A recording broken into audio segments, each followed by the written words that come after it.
পন্থায় যদি আসতে থাকেন এই দিল্লি মামলায় আপনাদের পাঠানো হবে। পরিণতির জন্য অপেক্ষা করে 5 বছরে টিকে থাকতে পারবে না। বর্তমান ক্ষমতাসীন দলের অঙ্গ সংগঠন সন্ত্রাসী যুবদল কর্তৃক নৃশংসভাবে গাইবান্ধায় সাইফুল্লাহকে হত্যা করা হয়েছে। আমরা এই হত্যাকাণ্ডের তীব্র নিন্দা এবং প্রতিবাদ জানাই।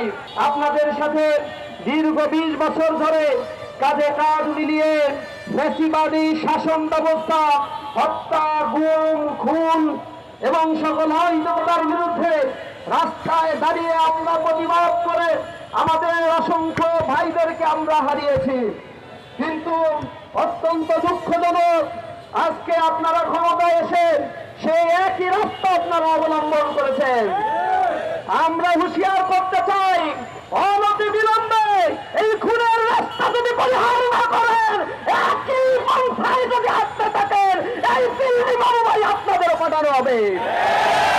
আমরা লজ্জিত, জুলাই পরবর্তী এই স্বাধীন বাংলাদেশে 100 দিনে 605টি হত্যাকাণ্ডের ঘটনা ঘটানো হয়েছে। আওয়ামী সন্ত্রাসীদের হাতে হত্যাকাণ্ড হয়, তাদের গ্রেফতার করা হয় না। বিএনপি সন্ত্রাসীরা এই 4 মাসে 285 জনকে হত্যা করেছে। সেই হত্যাকাণ্ডের বিচার তো হয় নাই, তাদেরকে আবার পুনর্বাসন আর কমিটিতে তাদের স্থান দেওয়া হচ্ছে। একই রাস্তা তোমরা যদি অবলম্বন করো, জেনে রাখো মানুষের প্রতি ফোঁটা রক্তের দাম এই জমিন তোমাদের দিবে। এই জমিন তার প্রতি উত্তর দিবে।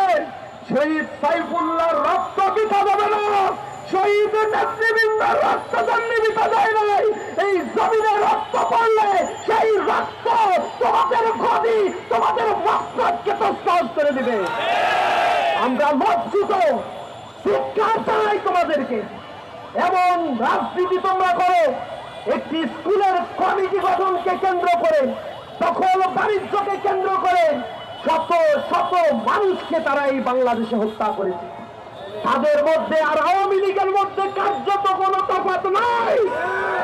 একই ফ্যাসিবাদ আর স্বৈরতন্ত্র এরা কায়েম করতে চায়। সুতরাং বাংলার মানুষ তোমাদের উপরে যে আস্থা রেখে ওই গতিতে করুণা করে তোমাদের বসিয়েছে, এই গতি কেড়ে নিতে বাংলার মানুষের এক মুহূর্ত সময় লাগবে না। আমরা হুঁশিয়ার করতে চাই, আমরা শান্ত রয়েছি।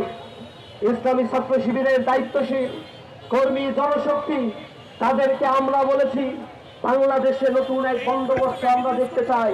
ক্যাম্পাসগুলোকে আমরা শান্ত রাখতে চাই। ছাত্র ছাত্রীদের নিরাপত্তা বিধান করার জন্য বুকের তাজা রক্ত ঢেলে দিতে চাই। প্রতিটি ইঞ্চি মাটি বাংলাদেশকে আবাদ করার জন্য নতুন রাজনৈতিক বন্দোবস্তের সূচনা ইসলামী ছাত্র শিবির করতে চায়।